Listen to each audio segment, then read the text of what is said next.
people that know me, I'm a pretty funny guy.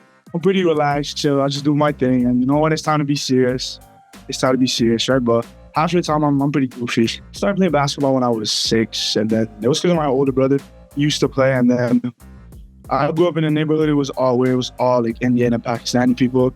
So it's kind of odd for us to play basketball, right? You know, immigrant family. They just want you to go to school, have a good degree.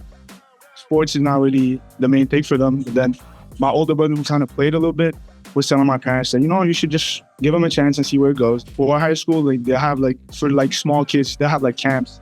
And I used to go there because it was close to my house. And then it was pretty easy for me to transition because I wanted there to just go into that high school.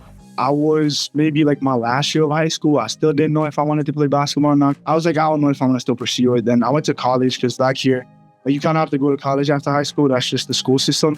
I played there. I played with good guys. And I was like, oh, I feel like I can do it. Then I took my weight journey seriously. I started losing weight. And then my last year of college, I was just like, oh, I feel like I could do something with this. And then I kind of chose Brandon because Brandon was one of those teams where they just told me you'll get there right from the beginning and we'll just let you do your thing, hoop the way you want to hoop, and just, be yourself. That was the main thing for me to go there. And it worked out in my favor. I feel like at first it was pretty different because I'm from Montreal, right? Big city. Then people really don't know about Brandon, but Brandon is a small town. It's super small. So my first year was pretty tough. I was like, oh my God, I don't know how to do it. The community is so small that you become friends with everybody down there. So we just hang out all the times together, and then classes are pretty chill because everybody's in the same classes. And we're usually always in the gym playing basketball. I'm the type of player that, yes, individual accolades is a big thing for me, yes, but team success always came first for me. If we're successful as a team, people are going to see us either way, right? But if I'm just successful by myself, I'm happy, but my team might not be happy. But they might be happy for me, but not for themselves. But if the whole team's happy, then, the chemistry is going to be pretty good. But I feel like within the years, we just got better as a whole. Everybody started trusting themselves, and it's been pretty good for everybody. They've been having a fun time. Dwayne Thompson, the Batman. Yes, sir! Wow! Simply electrifying from Mr. 1000.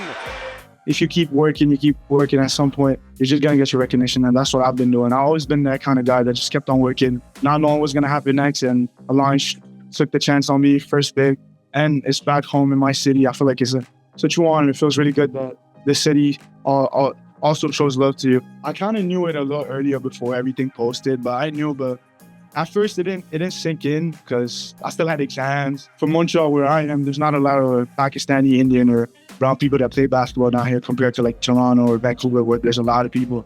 Us here, I'm probably one of the only ones. So I feel like me just being able to play for Montreal, it shows for the younger kids. But even not just in Montreal, in Canada as a whole, because I was first pick. First pick is a pretty huge deal. So it just shows that to the brown kids that if I could do it, why not you? One of the main goals is just to learn from these guys. That's their full-time job. I just want to see how they practice, how they carry themselves. Because that's my goal for now down the line, to be a professional basketball player. I just want to see how they do things. You can also get better every day. I think that's one of the main goals this summer. My first 2 years, I was a pretty decent player, and we had seniors on my team. You know how it be. Seniors get the ball all the time. You as a rookie, your first 2 years, you barely get the ball. You have to do all the dirty work, grab rebounds, play defense. You see a loose ball, just dive on it to show your mark. So that was pretty hard. My 2 years, I was like, there's no way. I left Montreal to go to Brandon to just grab rebounds and play defense. There's no way. And then my last 2 years, these seniors left, so I kind of had the ball in my hands a little more. But I've always been the guy who likes to pass the ball a lot.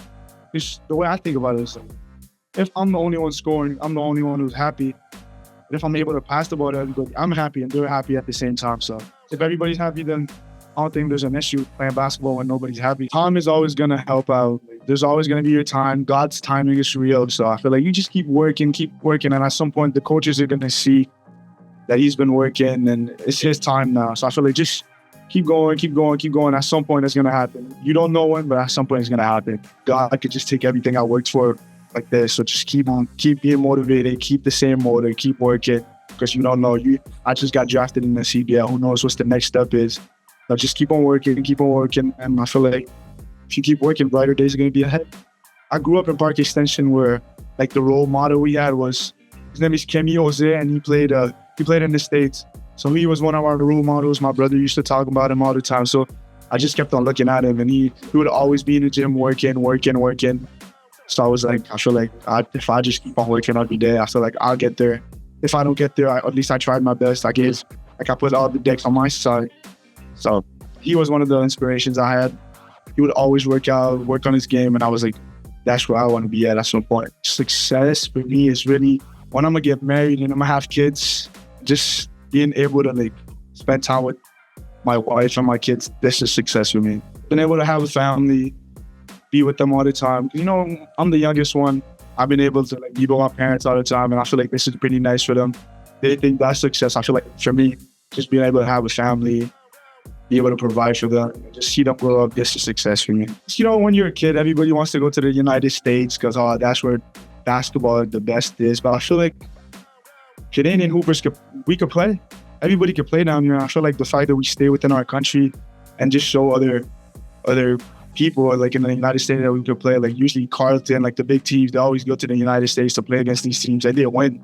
So it just shows that Canadian people have talent. It's just not America.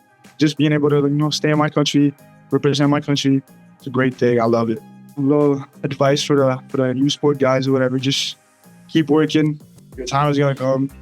Even if you think nobody's watching you, there's a lot of people watching you guys. So just keep working. And for my brown hoopers, just keep defying the odds like I did it. I feel like if I could do it, everybody could do it.